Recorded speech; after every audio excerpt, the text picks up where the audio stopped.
challenge the atheistic scientists, they get hit, oh, well, Galileo, the church made that mistake with Galileo. Let's leave science alone because the church always goes wrong when it tries to challenge science. But I want to show you this is actually a myth. Here is the point, though. The Galileo affair was not science versus religion, it was science versus science. And that's what people don't realize. And here's Arthur Koestler, who wrote a book on this affair a while ago. In fact, this is on Darwin, the centenary of the origin of species, actually.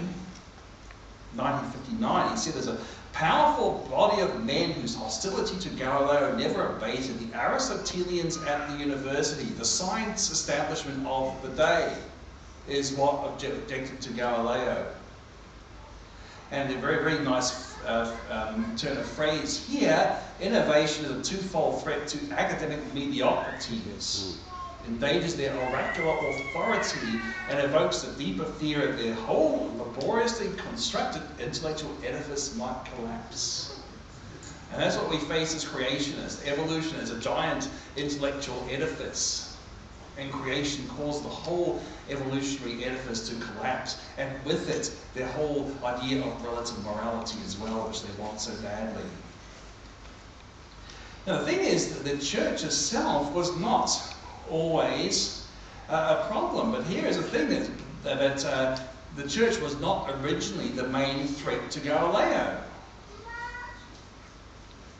And the church was even open to Galileo at first. This is Cardinal Bellarmine, who was the leading theologian of the Catholic Church in the day, and he said that if there were real proof that the sun is in the centre of the universe, the earth is in the third sphere, and the sun doesn't go around the earth, but the earth goes around the sun, then we should have to proceed with great circumspection in explaining passages of Scripture which appear to teach the contrary. But I don't think there's any such proof, since none has been shown to me.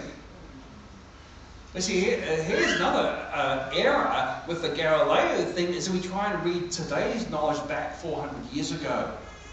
See, Galileo at the time did not have proof. It was several hundred years later that proof was discovered. Galileo did not have it. So the church at the time was quite reasonable to be skeptical. Galileo thought the tides proved his theory, but no physicist believes that today. Galileo used a bad proof of his ideas. And also the problem is that what had happened is the Aristotelian establishment convinced the church that their theory was taught in the Bible. So in fact the church is doing the same thing then as theistic evolutionists are doing now, trying to read the current scientific fad into the Bible, instead of letting the Bible teach us. Again, so the Galileo lesson is actually a lesson to the church. Don't swallow the modern scientific fad of the day. If you marry today's science, you'll be widowed tomorrow. So here is one verse they use. It says, the world cannot be moved in the psalm, okay? But guess what else it says? I shall not be moved. Does that mean the psalmist was tied up and stationary in one place? It's using the same Hebrew verb, the same verb is used there. So obviously it's nothing to do with motion of the earth, but in fact he's saying, I shall not be moved from the path that God has set before me. That's the point. It's about the path that God has set for the earth that it will not stray from. It's nothing to do with motion around the sun. Another thing is, there's a lot of politics involved with Galileo too, because Galileo was a big friend of the Pope. Pope Urban and Galileo were great friends. The Pope had encouraged Galileo to publish his ideas.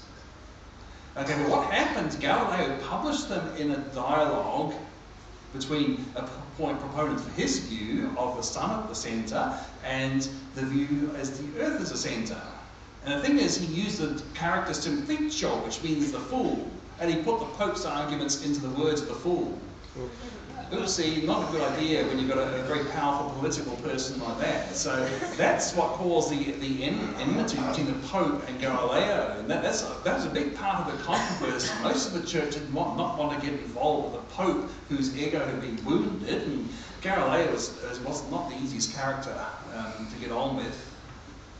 And that's what the start of a lot of the problems.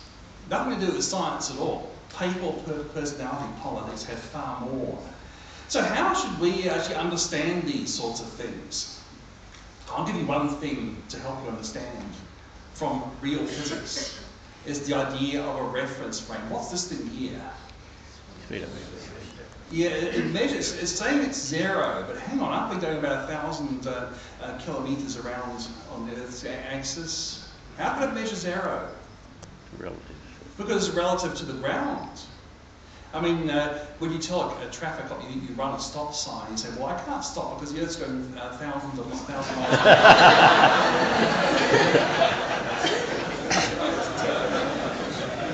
See, the stop sign is again relative to the ground. I mean, it's a bit silly to say that criticize the Bible for using language that we use every day.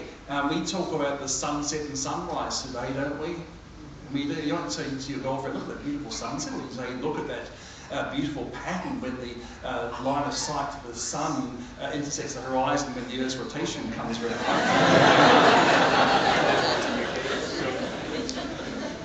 And the thing is, in physics, you can choose any reference frame you like. I mean, what if you're in the car and your kids are fighting and say, sit still? They say, oh, I can't, Mum, because we're going at 50 miles an hour. No, you mean sit still in relation to the car. Your car becomes the reference frame. Or you're a backseat driver, you're worried you're going too close to the car in front, and you say, well, pull back, would you? What you're doing is that you're pulling back in relation to the car in front. That becomes a reference frame.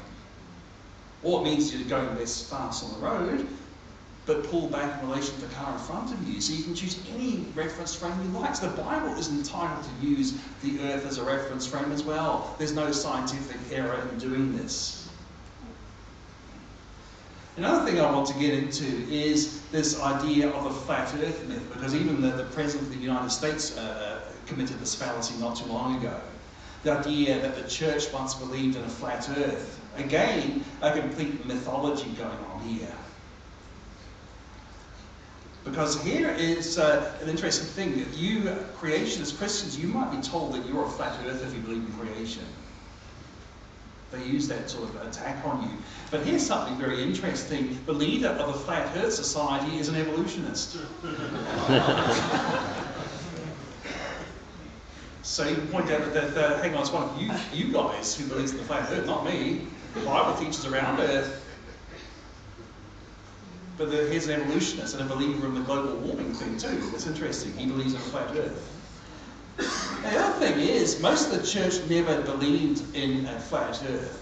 The church believed in a round Earth. I mean, almost all Christian scholars who commented believed in a round Earth. And it's documented in this book called Inventing the Flat Earth, which has really destroyed the idea of a church believing in a flat Earth. It never happened. This is a complete and utter myth. And here's another piece of evidence for you. Look at this picture here. The medieval kings held an orb to represent the Earth. Hang on, why do you use a spherical orb to represent the Earth if you believe in a flat Earth? No, it means they believe in a round Earth, right? The cross on top of the orb symbolises Christ's rule over the Earth, and he's holding the Earth to symbolise that he's been entrusted with the rule over the Earth, his portion of it. So here's again proof that the church never believed in a flat Earth. That's a complete and utter lie by the humanists. You see, often it came from this idea that Columbus was laughed at because he believed in a round Earth, and everyone believed that the Earth was flat, and he'd stay off the edge if he went too far. That's the myth. But it is a complete myth. Because that came from Washington Irving in the 19th century. It never actually happened in real life because no one disputed around Earth. What they disputed, Columbus had underestimated how big the Earth was. His detractors were right. Columbus got it wrong. And that is why he would have run out of food if there wasn't a big continent in the way. He was very lucky there. Still. I mean, why do you think the Native Americans are called Indians today? He thought he'd found India. He was trying to find India. But because he got the size of the Earth wrong, he thought he'd landed there when it was actually America he landed on. But still named the inhabitants Indians. So that's an important thing to try to refute this anti-Christian mockery that comes out by the atheists. It's totally irresponsible. But the thing is, if they're atheists and evolutionists, why shouldn't they be honest in their attacks on us? So let's think about this, that the flat earth belief is completely busted. But now I want to talk a bit about some of the good points in the favour of creation from the cutting edge of modern science. And it's about the issue of design, which is one of my favourite topics. I wrote a whole book on design called By Design. The thing is, how do we know things have been designed?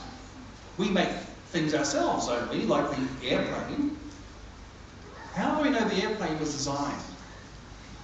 Well, for one thing, it has lots of correct components in it. But you know that it's made of 100% of non-flying parts. That's a problem. I'm going to fly up to Sydney tomorrow on Saturday. So how do I get to Sydney on an airplane? Well, the answer is that when these non-flying parts are organised correctly, they can become a flying machine. But the thing is, when you have organisation, you know there is an organiser. Again, real science here. Now let's compare man-made things with living things. Which has more organisation? And that points to an even greater level of what an organiser with an intelligence far greater than our own. I mean, think about it. Every living thing can make copies of itself. I mean, a jet plane can't copy itself. It might be made in a factory that copies jet plane, but the factory doesn't copy itself, though. That's the thing. You think of photocopiers, they can copy documents, but a photocopier won't copy a photocopier. But see, a living thing is like a miniature city with miniature superhighway, information highways and factories, communication systems, and that's a living cell, but it can make a copy of itself. And your body has about 100 trillion cells in it. So it's incredibly complicated, your body, but even a simple cell is not simple. It's far more complicated than anything that we can make. So the question is, how did living things arise? Well, evolutionists think that if you have a flow of energy, you might get organisation happening spontaneously. When you think of this tornado going through a junkyard. But in reality, what's a tornado going to do? It's going to wreck things, it's not going to make things, because there are far more ways of being broken than being put together. So that's a tendency of things to break rather than to make. Or think of this frog in a blender. Now, not a good when thought. you turn the switch on, you're adding energy to it, aren't you?